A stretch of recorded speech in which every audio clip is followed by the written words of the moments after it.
हाय, नमस्कार सगळ्यांना. तर बघा, आपण आज मस्त पैकी ना हे करतोय, काय त्याला थालीपीठ बनवतोय. तर याच्यामध्ये एक बारीक चिरून कांदा घातलेला आहे मी, थोडीशी हळद घातली आणि वाटण काढलं होतं. कारण वाटण काढताना काही व्हिडिओ काढणं झाला नाही. आता मिनी ब्लॉग बनवतो आपण छोटासा असा. त्याच्यामध्ये हिरवी मिरची, कोथिंबीर, मीठ आणि जिरं घातलं होतं. हळद पण घातलेली आपण याच्यामध्ये. तर आपल्याला बनवायचं आहे थालीपीठ. भाजीला काही नसल्यामुळं आता हे थालीपीठ करावं लागू राहिले. भाजीले वांदे झाले त्या पावसामुळं. तर थालीपीठसाठी काय काय घेतलं तुम्हाला मी अजून एकदा सांगते रिपीटमध्ये. थोडी हिरवी मिरची घेतली होती. तुम्हाला तिखट पाहिजे तसं तुम्ही हिरवी मिरची वापरू शकता. थोडी हिरवी मिरची, कोथिंबीर, जिरे, लसूण आणि मीठ घालून वाटण काढलं होतं मिक्सरला त्याचं. आणि एकदम बारीक चिरून कांदा घेतलाय मोठा. त्याच्यामध्ये बेसन घातलंय 2 वाट्या. खायचा सोडा वगैरे काही घालायचं नाही आपल्याला. ह्या असं हाताने मिक्स करून घ्यायचं. हाताने मिक्स केलं ना तर एक जीव पटकन होते ते. असं हाताने मिक्स करून घ्यायचं थालीपीठ बनवायला. मीठ वगैरे सगळं घातलेलं आहे याच्यामध्ये, आपलं काहीच घालायचं नाही दुसरं. बघू शकता हे असं बॅटर बनवायचं. मस्त असं छान बॅटर बनवून घ्यायचं आधी व्यवस्थित. आणि हा जो हे जे चॅनल आहे ना माझं, याच्यावर मी माझा फर्स्ट आता व्हिडिओ टाकते. कारण भरपूर आधी व्हिडिओ गेले, त्याचे शॉर्ट्स व्हिडिओ वगैरे टाकले आहेत मी. पण याचा रेसिपी वगैरे अशीच म्हणजे मी स्वतः आहे त्याच्यामध्ये, माझं तोंड दिसतंय.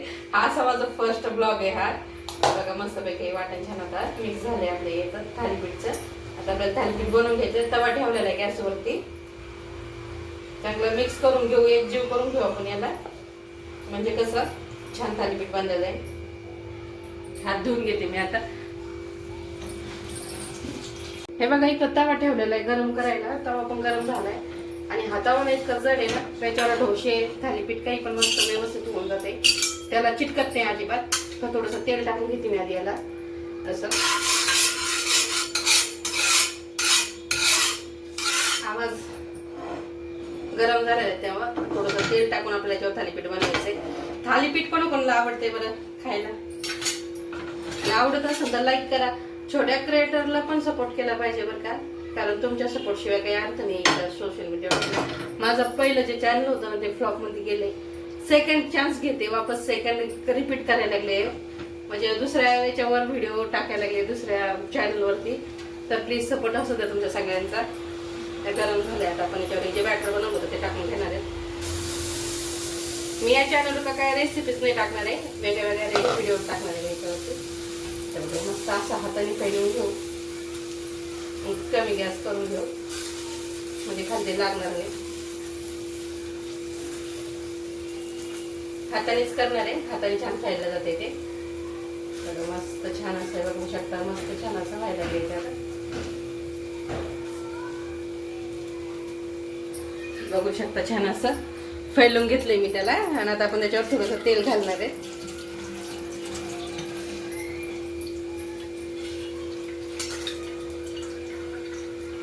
तेल घालून घेऊ असं.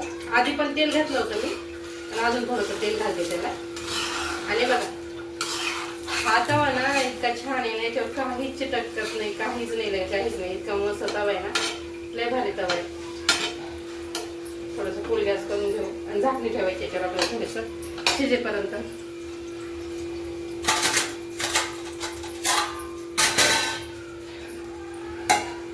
याच्यावर वाफायला आता आणि थोडंसं नंतर दाखवते तुम्हाला. तर हे बघा याच्यावर झाकणी काढून घेतली आपण. थोडंसं अजून याच्यावरती तेल घालू मस्त आणि पलटून घेऊ. वा काय भारी झाले बघू शकता. आणि असं पण खायला छान लागते बघा केचप सोबत वगैरे. मुलांच्या टिफिनसाठी पण छान आहे. पटकन होते, पटकन झटकन. भाजी नसेल ना काही तर असं काही करायचं खायला. आणि घरचं बेसन पीठ आहे, म्हणजे घरी दळून आणलेलं आहे. बाहेरून डाळ घेऊन आले होते, 2-3 दिवस वाळू घातली आणि मग गिरणीमधून आणले ते दळण आपण. तर बघा किती मस्त झालेलं आता थालीपीठ. एका साईडनं भाजले, आता एका साईडनं भाजायचं राहिले.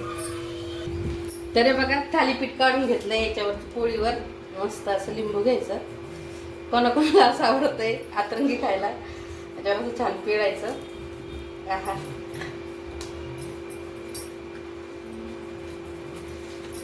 पोळी घ्यायची, पोळी भाकरी काही पण घ्या तुम्ही, तुम्हाला जे आवडते ते खायला त्याच्यासोबत. तर थालीपीठासोबत कोणी कोणी भाकर खाल्ली, चपाती, अशी कोण जेवलंय मला नक्की सांगा. आताच मला तोंडाला पाणी यायला लागलंय.